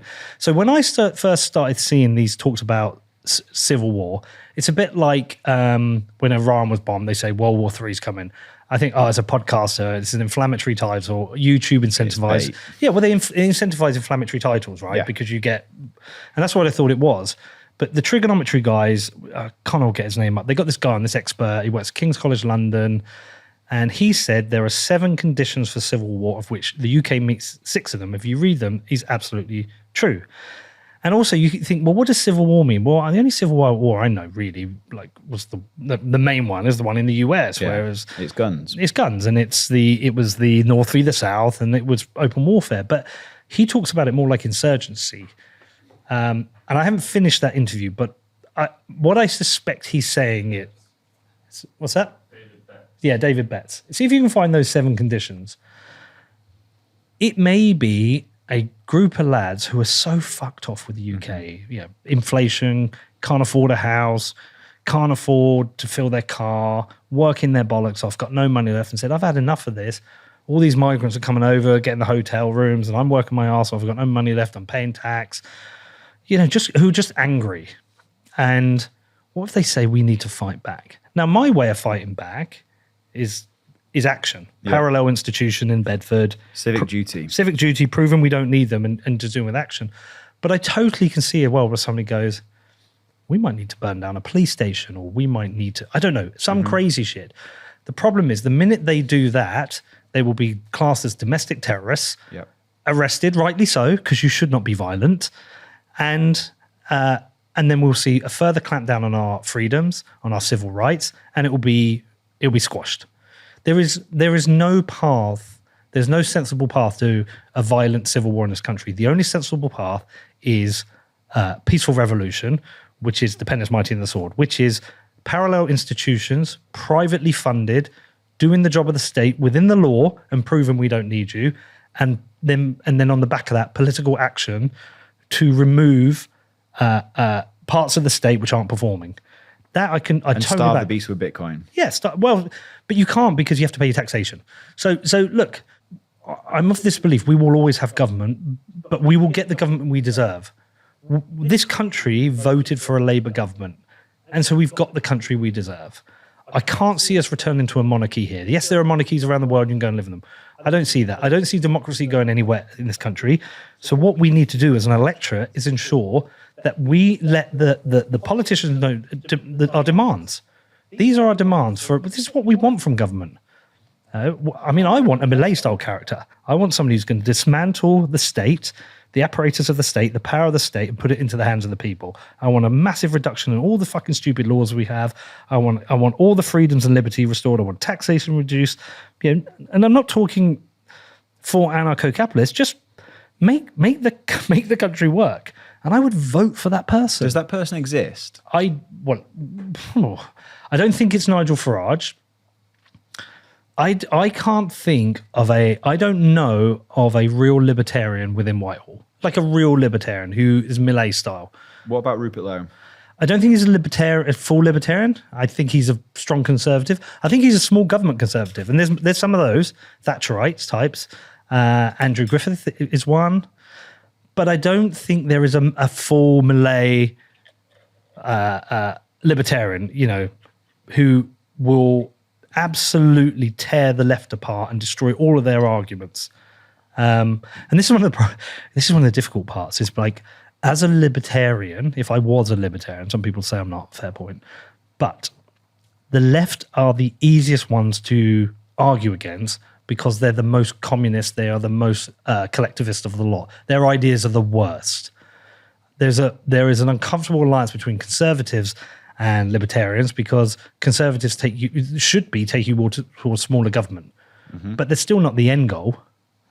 And so the people who are ideologically against me in Bedford see me as the enemy because I speak some of the similar language as, say, the conservative or the reform people, but I'm not a conservative or a reform person. I guess I'm a small C Thatcherite conservative over a Blairite. But even under a small state, even under a small, like a Thatcherite government, I'd be like, make the state smaller. And so it's this, that's the difficult part of this. So at like a national level, there's little hope, maybe some small glimpses, but at a local level, do you think you can actually make a difference in Bedford? I can try. Long term? Because how long can you realistically fund these programs that you're doing where it's just cash out of your pocket into the town? If it's not really making any change, when do you just go, you know what, fuck it, I'm going to go? Well, look, if the podcast stayed as it is now and it made the same money as it does now, I can do the £10,000 a month in perpetuity. And I would. Like, it's more important even to have if money. No other change was happening in the town, if everything was staying the same apart from on a Saturday every month you had... If it made no difference, then there's no point doing it. But I think it is making a difference. And it's not just me. I'm not going to stand here and say, I'm going to take all the credit. There's loads of fucking great people in Bedford that put on markets, who put in artwork in empty buildings, who do pop-up shops, try and do things in the town. So for me to say I'm just a loudmouth who can get some things done by being a loudmouth, there are loads of good people. But I think things are improving. I went into town on the Sunday and it was different. This is the day after one of my security days. It was bustling. There were people everywhere. And I've got this kind of concept that I talk about called consciously local, whereby... I love this, by the way. You make an effort to go into town and spend money once a week. If everyone in the town spent £10 a week, that's 50 million a year into the local economy. Our high street will become a market town. But consciously local goes further than that. We, as a business, are we buying all our services locally? Are we using a local accountant rather than a London accountant? And again, that's important because if we fund the local accountant, they've got more money, they can create more jobs, and they spend money in the coffee shops and the restaurants. Is the council, whenever the council buys anything and their budget's 170 million, how much of that is being spent in other towns, other counties, when it could be spent in Bedford? Are there services they're outsourcing to other towns that could be put into Bedford? And if everyone, and when you're on Deliveroo, are you buying from Domino's or are you buying from Etna? Are you buying from Wagamama's or Rice Thai? Are you buying your coffee from Coffee with Art or Rail Coffee, or are you buying from Starbucks? Are you leaking money into shareholders' pockets, or are you sending it to a mum who wants to buy ballet lessons? And if everybody is consciously local, and the reason I say consciously local, it gives me reasons to say to people over and over again, have you been into the town? Stop. Don't sit there and go, I want the town to be better. The town's not working, and not contribute because you're part of the problem. Stop waiting for other people to fix it. Go and fucking fix it yourself. If you go mooch around the shops today and you spend £50 in the shops and then book yourself into the restaurant, you've put £100 into the local economy, which will circulate 4 times. But it's got to, I always say consciously local, because you've got to wake up on a Saturday morning and go, I'm going into town and I wasn't going to. And I'm going to phone 3 friends and we're going to meet for lunch and then we're going to wander the shops. And if they do that, I'll open the second business and the third business and so on. And we're also we're probably going to take a new lease tomorrow on a place that we're going to put in a pizza place. And we're going to look into how we make it more like John Lewis. So if you're local and you work in the business, you get shares. You get a share of the profit. Because what I think will happen with that is if you've got an 18-year-old in there, got to share the profit, their parents are going to come there. And they're going to work harder. They're incentivized to work harder. And they're going to work harder. And when you order online, you maybe will order from there. And it's like, how many of these businesses can we build in the town? My view is that if enough people say, I agree, we can make Bedford better, and I'm going to put more money in, and I'm going to support local programs, we will turn the town around, and I won't have to provide the private security because I have the argument to go to the police and council and say, I've proved it works, you fucking do it, you pay for it, and there'll be enough revenue coming in to support that.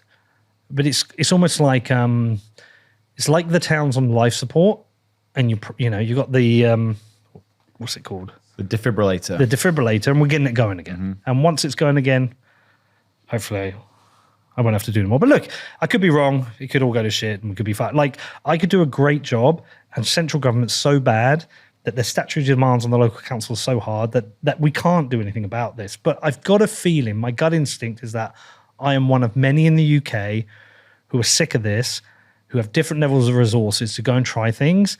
And if we can make Bedford work, that can become a blueprint for other places, or other places will do something and they'll become a blueprint for us. And we will collectively and civically restore our towns and our country, and that's it. That's my plan. And if it doesn't work, you've tried. Like, you've done more than everyone who's just complaining online about the state of the UK. You're making meaningful difference. And again, I go back, this is what we were meant to do as Bitcoiners. We were meant to fucking do this. And look, free choice. If you've bought a bunch of Bitcoin, made a bunch of money, and you want to go and become Mountain Man or go to the Cayman Islands and Barbados and sip and drink cocktails, I get it. It's tempting for me, right? Like, what we're doing now is not as fun as what you and I used to do. This is hard work. We wake up every day. Me and Connor work our balls off to just try and make it better. But if not us, who? Like, if not us, who? And this is what I thought we would see loads of Bitcoiners doing. Getting up and going, fuck me, there's people who've probably made tens of millions. And I thought we were meant to go out there and do this. We've seen the problems. We got lucky. We made a bunch of money. Let's go and invest that and make it work. I would love one of the super rich Bitcoiners go, Pete, what do you need to fix your town? I'll be like, give me 50 million and I can literally change Bedford to the extent where it becomes a blueprint for the country. I know all the anchor businesses to create. I know how to set them up. I know how to sort out the security. I know how to sort out the investment. And for 50 million, I can make Bedford the blueprint for the entirety of the UK. Say Reform would win the next election, I'd sit Nigel Farage down and say, give Bedford autonomy, give the mayor autonomy on tax and spend, and I will prove to you how we create a blueprint for the rest of the country. Because I don't think it's hard, right? It's really fucking easy, Danny. It's tax people less, put more money in their pocket, make it easier to invest and create businesses. You will have more people working, less people reliant upon the state, and you will be able to use those increase in tax revenues to fix the social issues that exist. And those social issues that exist, which are a cost to the society at the moment, which means when you go into a Tesco's, you're paying higher prices to cover the theft. That doesn't exist anymore. That market distortion is gone, and that money is going into creating wealth and opportunity. To me, it's so obvious and easy. And I think I'm right. I think you're right. I mean, it almost feels like the perfect place to end. But when Mayor Peter McCormack? Nah, never. I don't want to do it. We should talk about football as well. We should talk about football. Yeah. I'm going to pay my debts to you, and this can be my... you got it ready now. My donation to Bedford. I haven't written down the new... It's not a donation to me. I'm going to spend this on crack. Where were we at? I think it's 400k sats. Yeah, 400k sats. Okay, let me do this one sec.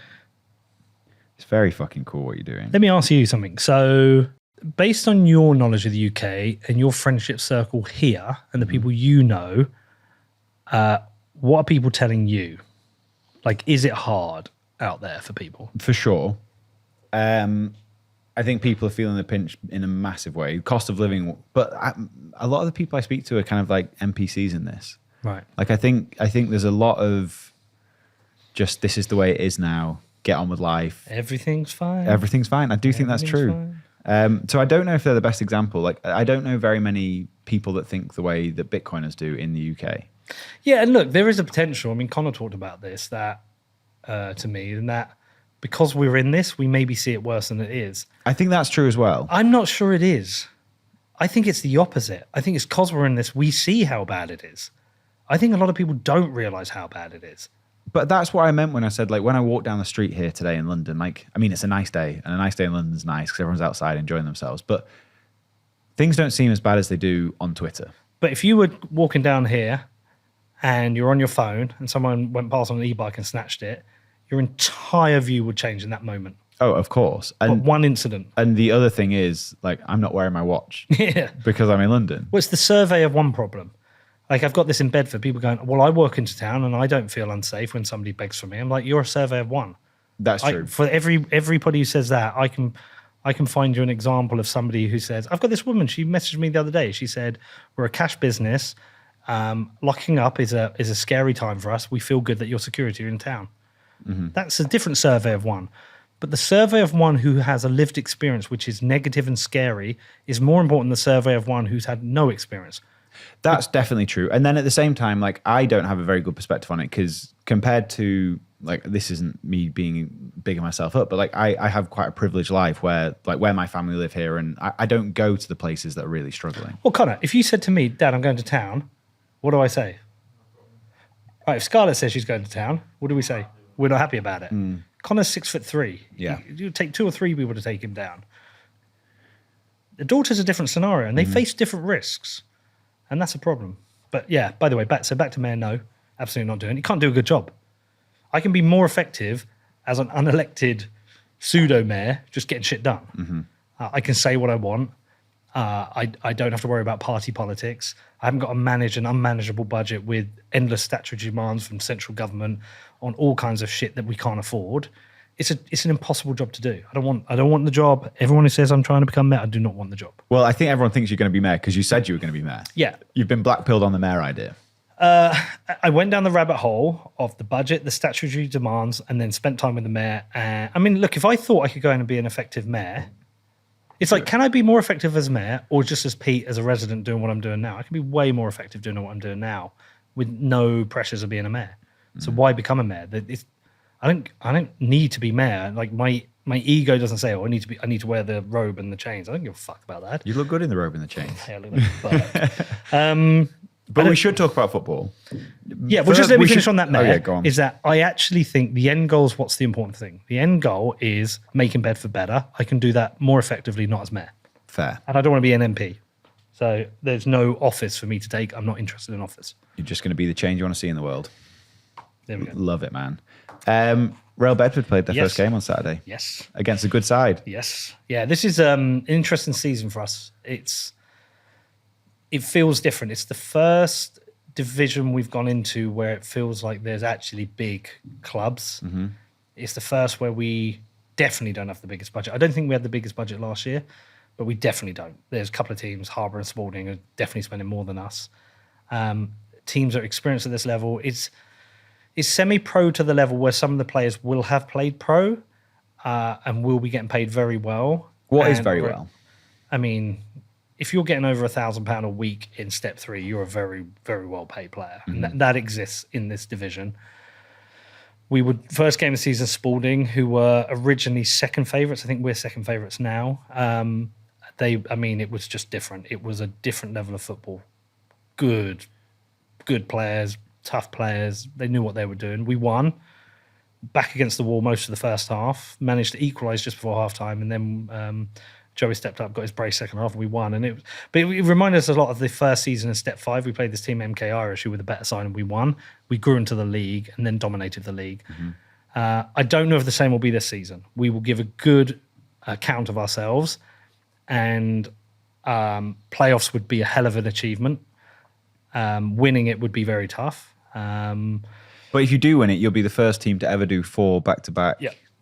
It's only only 3 teams have ever done 3 championships in a row. No one's done 4.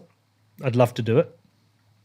And look, I mean, you were there when I came up with this idea. And I thought you were batshit crazy then.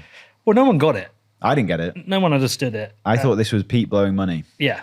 But I kind of like... It's like that first mover advantage. I don't know if you listened to my Balaji interview. He talks about when you leave a broken country, you've got that first mover advantage. I think that resonated with Connor a lot. It's like you get to move first, you get the lower house prices where you're going, you get away from the shit. Whoever did the first Bitcoin team created the Bitcoin team. There are other Bitcoin teams who've tried it, and no one talks about them. Rail Bedford is the Bitcoin team, which means we have the Bitcoiners as fans and the companies as sponsors and the Winklevoss as co-owners.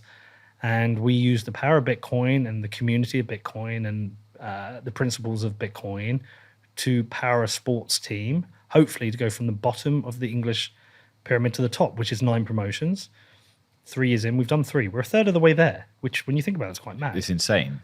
If we did the same again in 3 years, we'd be 2/3 of the way there. I don't think we will. I think these are going to be very hard. But it's all doable, and it's been fucking hell of a journey. I mean, I'm actually in my 5th season. Because you took over halfway through the first season. Yeah. Then we did the 3 promotions, and now we started this one. So actually my 5th season. So it's gone super quick. The funniest thing to me is, and there's some kind of like imagery in this, but the first time I came to a game, so I watched some of the streams at first, but I don't think I came to a game until your 2nd season. Okay. And it was like a rainy day. Vibes were like pretty good, but there was maybe... If there were 50 people there, that would have been a push. No, that would have been the first half of the season we had them. Oh, really? Yeah, because we used to get 40, 50 around that time. Oh, maybe it was the first season. The first full season, you must have been, because you must have been to England. Yeah. The first full season, we used to get 180, unless it was a Tuesday night. We had the occasional Tuesday night where we'd have like 80. But it's like, it was so funny seeing it go from that to then what it was at Cheat Code, which was the last time I saw a game. 1,400. 1,400 people, sun was shining, vibes were high. Yeah. Bedford won the league. And it felt different. Once you get 1,000 people, once there's people on every side and it's full up, it feels like you're at a football club, a real active football club. You are... And there's music. It's music, but it's... When you can hear a crowd, it feels different. Yeah. And... I love the little ultras you've got that stand behind the goal banging the drum. They're brilliant. We wanted to put masks on them. The powers that be said no. Who said no? Neil. Oh. And Emma. Rightly so. Look, it's an intimidating atmosphere. We still want to do it. But yeah, look, we're building a thing, and I think it's a real Bitcoin project. There are, like PubKey. I think the best Bitcoin businesses are the ones that work without Bitcoin, and Bitcoin becomes an accelerant. Yeah. In that if Bitcoin fails or has a bear market or whatever, the business still operates and does its thing. But it becomes for us, it's an accelerant. If you don't like Bitcoin, you come to Rail Bedford, you can pay to get in, you can have a burger, a pint, watch a game of football, and leave. But if you're a Bitcoiner, you get to talk to Bitcoiners. I talk to you, and you get to pay for everything with your Bitcoin, and you accelerate what we're doing because we have Bitcoin, and all the Bitcoin we have.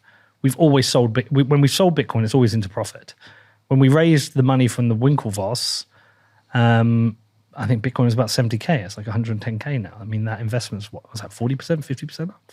I mean, 60? I'm not doing maths live. I mean, it's going up faster than we can spend it, which is the model for how we got through the leagues quicker with a lower investment. And so, yeah, look, it's worked. It's been, God, I love it. I love it so much. Tomorrow night we are off to Needham Market, away game. Is it the thing you're most excited for now in your life, game day? Oh, that's a good question. I mean, yeah, kinda. Yes, I love match day. I love getting in the car with Connor and us talking on the way or on the way back. But is it the most exciting thing? No, it's not. I am excited about retirement. Don't go yet. No, I need a few more years of Pete. I'm really starting to enjoy the the occasional time I have off. Like we're going on holiday on Wednesday, and we've rented a villa and just going to be there with the family and relax. And I'm really looking forward to that. Although, Connor, I have been looking how we can fly to the Hell's Owen game. Can we get a flight on Saturday morning and a flight back Saturday night? Private jet. Cameron, Tyler, can I borrow your jet? Yeah, no, I mean, I just love it. It's because it's a results-based business, not a profit-based business. You're trying to be successful and not lose money. And that's a fucking challenge. But it's like building a podcast is interesting, but they're just numbers on a screen. Building a business where people turn tangible. Up, it feels tangible, it feels real, and it feels like something the community can get behind. No, I love it. I really wanted us to make a bet on the podcast for old time's sake, but we did them all on the show that we never recorded. Well, what did we bet? I can't remember. You write them down. I never have a copy. I just trust you. I don't think I wrote them down this time. Okay, so we can do them again. All right, so we're settled. So the current position is 0. Even. Back to even. Right, new bet. This is deposit only for me when we bet. I've made so much money bet on Bitcoin. Yeah, you really have. I've made a Bitcoin off American HODL, and we've got a live Bitcoin bet. 700K by end of 27. Yeah, I think I'm going to win that. I don't know. Right, United. How many points? What was last season? 17. No. What was the actual difference last season? 38. No, 48. 38. No, because we double quit to 34 and it was 38. Okay. Are you sure it was that close? I don't think 38 points is that close. True. I want United top half of the season. Okay, United top half. Okay, I'll take that 100K sets. Yeah. United not to get relegated. I'm taking that one just for the beams. And then you come up with a points one. 42. It was 42 last season, 42-point difference. I don't think you're going to have a good season, but I don't think it's going to be as big a disaster. No, it's not. But I want it to be one that's close. I think 20 points is a good one. Ooh. I mean, because you gave me the relegated, I'll give it you, but I think I'm going to lose that one. 20 points. Can we talk about my favourite bet with you? Which was that? When United played Liverpool, we had 100K sats, and you went to bed. LA? No, it's the one where you went to bed. Oh.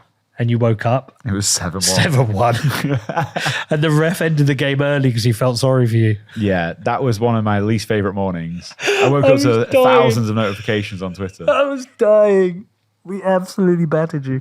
All right, before we finish. Oh, sorry, it's your show. No, go on. You take over. Tell me what's going on. What's going on in the world of Bitcoin that I should be aware of? I know treasury companies. It's paper Bitcoin summer, bro. Is that what it's called? It's there's a lot of stuff happening that's not what I thought winning would look like. I think like I've been skeptical of a lot of treasury companies. I say over and over again, I think Sailor's different. I think Metaplanet are different. I think probably 21 and Adam Back's one will be different, just out of sheer size. But I am nervous about these companies just scooping up coins to eventually spit them out again. But at the same time as all this is happening, Samurai Devs, you've seen what's happened here. Yeah, I know, it's fucking disgrace. So I've spoken to a few people who are actual lawyers, and it sounds like, so they've pled guilty. Sounds like they're going to get the higher end of the sentence, so probably both going to have 5 years in prison. Libertarian Party needs to do another deal with Trump. I think the best chance they have is now a pardon. And there's people working on that. There's someone from the Libertarian Party working on that. And Roman Storm also convicted. He actually went through trial and got convicted of conspiracy to run a money laundering business, I think was the charge. So he's going to get 5 years, right, or up to 5 years. So lots of good things. That sounds like a black pill. There's lots of good things, but there's definitely stuff that's not what Bitcoin should. That's not Bitcoin winning. Yeah, I mean, it feels like it's got. I think it's got a bit boring for me as an external person. I think you've got bored of it. I'm not finding it boring. Well, weirdly though, I had a long chat in Lofoten, Norway, with somebody, and they talked about how we've kind of gone so far away from peer-to-peer money. Mm-hmm. And I'm kind of with them. Because if it's only digital gold...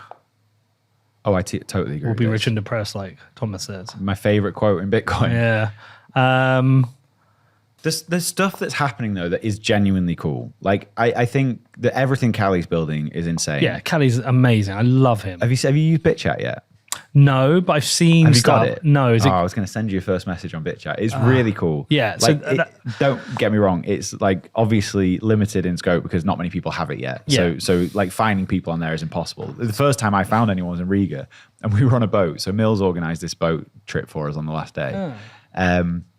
She came to Bedford. She's the best. Yeah. And we were all just like sat there talking and BitChat came up. And so we get our phone out and honestly 10 minutes later, no one had talked for 10 minutes. We're all just talking on BitChat. So from what I see in BitChat, very cool.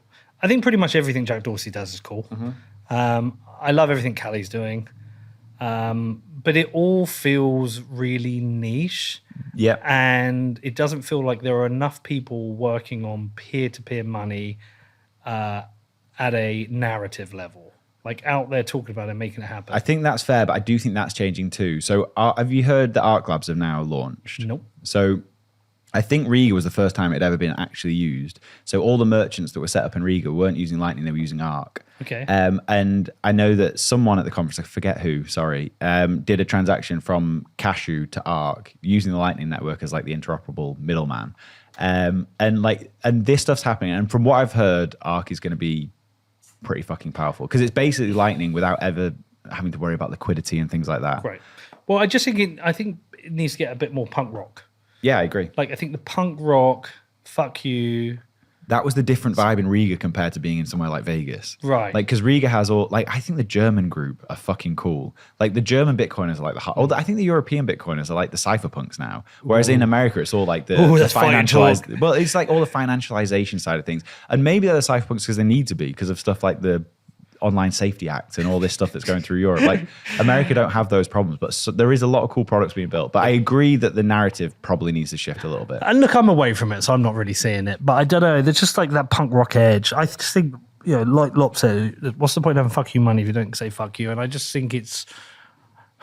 Look, if we're moved into a world where the institutions and the governments are going to start accumulating Bitcoin, then we need Bitcoiners to take over the institutions and the governments and do it in the right way. So there's this massive growth in socialism in the UK. 53% of young people think it's the right model. So look, I think we need to go and dismantle the socialist states of Europe and the world and the socialist growth, and we need to get back to being like punks and a bit more fuck you attitude. I could have ran it for hours. Let's fucking go. Danny, love you, man. Thank you for having me. This has been great. Thank you, Pete.